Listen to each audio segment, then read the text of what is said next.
No programa de hoje, nós vamos falar sobre a chacina que deixou 29 mortos na Baixada Fluminense há 7 anos.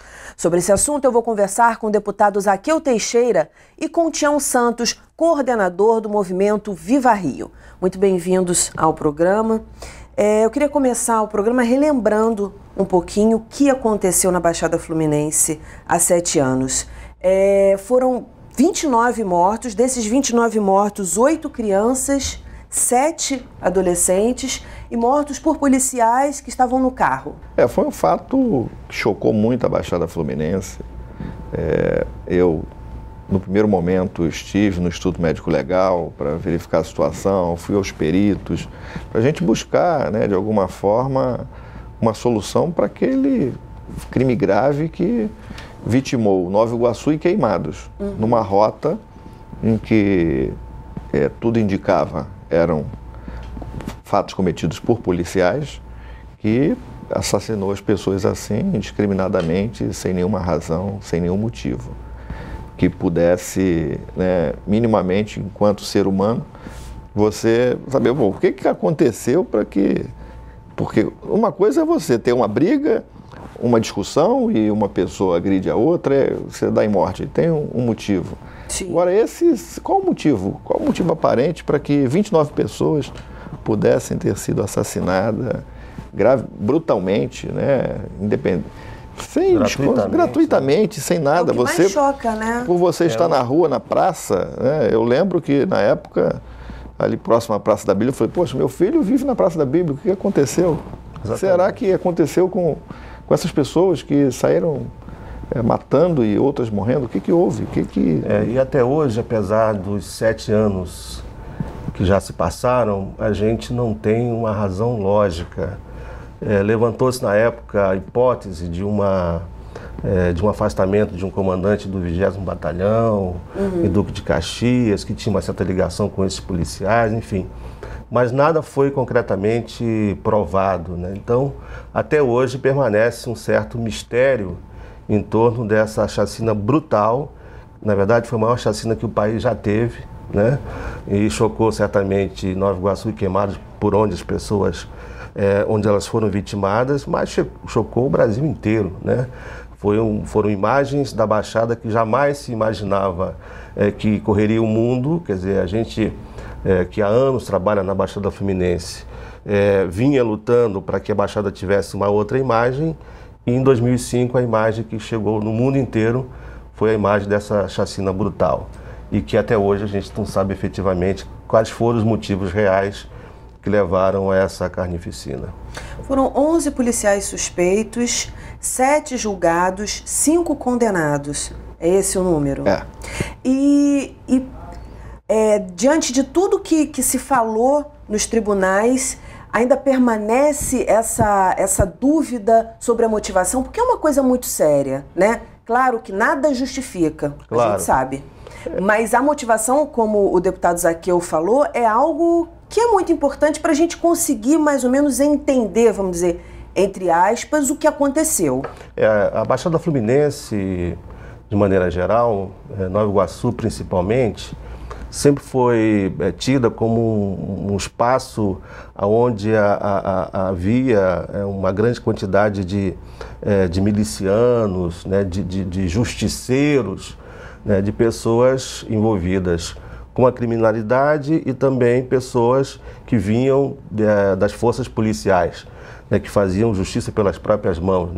Sempre foi conhecida por esse tipo de intervenção desse grupo criminoso. Então, a gente imagina que essas pessoas envolvidas, os policiais envolvidos, estavam de alguma forma também envolvidas com ou com o que nós chamamos de justiceiros, ou com a milícia, que infelizmente hoje cresce muito no nosso estado. Então, dizem que eles estavam bebendo antes e saíram meio como se fosse fazer uma festa, passando pelos lugares que passaram, em Nova Iguaçu, em Queimados, matando as pessoas na rua, nas praças, nos bares, enfim. E o motivo real disso tudo, fora esses indícios de que são pessoas ligadas a esse tipo de atividade criminosa, a gente não tem efetivamente. Agora, de lá para cá, o que mudou? Você que acompanha, deputado, também, o que mudou ali naquelas comunidades?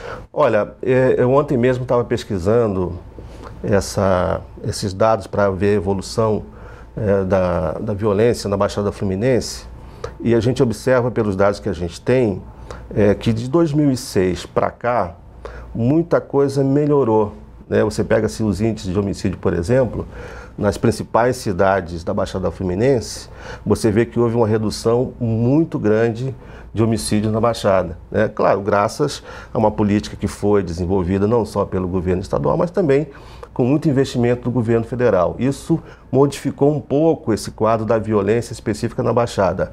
O único município que ainda permanece com índices altos e que não teve essa redução que a gente vê nos outros municípios foi Duque de Caxias. Duque de Caxias ainda continua com um índice de violência muito grande, né? Então... Agora, para quem não mora lá perto, para quem não tem acesso a isso, que programa foi esse, que mudanças foram essas que possibilitaram essa redução no índice de homicídios? Olha, efetivamente a gente teve, com o advento do PRONASSE em 2008, Programa Nacional de Segurança Pública com Cidadania, onde se investiu mais de 1,2 bilhão por ano na segurança pública nacional. Também esse programa chegou na Baixada Fluminense, através de parcerias com governos do Estado, com governos municipais, e trouxe alguns investimentos, principalmente na área da prevenção. Então, acho que isso trouxe para a Baixada Fluminense, foi um dos motivos, claro que houveram outros investimentos, que, na minha opinião, reduziram significativamente a violência na Baixada Fluminense.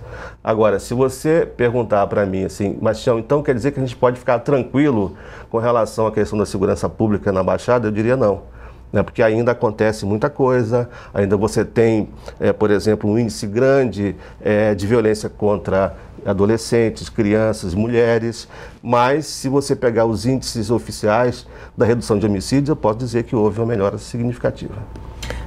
Agora, o que a gente precisa perceber é que quando você tem uma quantidade grande de homicídios, e a morte é um dos crimes mais graves, você precisa identificar qual o motivo, por que razão esses homicídios estão ocorrendo. Por exemplo, Duque de Caxias, você tem um tráfico armado muito grande, você tem um confronto de facções na busca de territórios, da mesma forma que nós temos em alguns lugares no Rio. Isso faz com que você aumente o homicídio vinculado a essa atividade criminosa, ao tráfico de entorpecentes.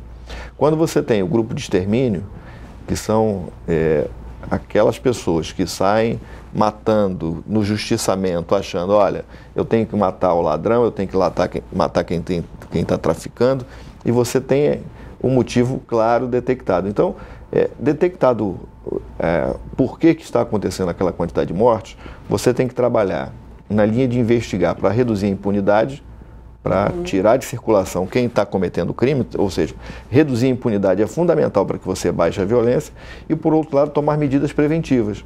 Como é que a sociedade pode fazer para tomar medidas preventivas para que aqueles crimes que estão acontecendo, com a motivação clara, eles passem a não acontecer.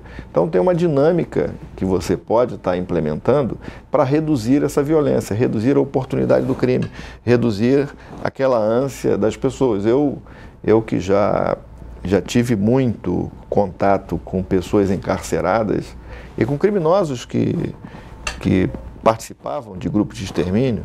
Eu lembro na época que um deles dizia, doutor, eu quando estava cometendo homicídio, parece que eu tinha uma vontade de matar as pessoas. Enquanto eu não saía para matar, eu não me sentia satisfeito.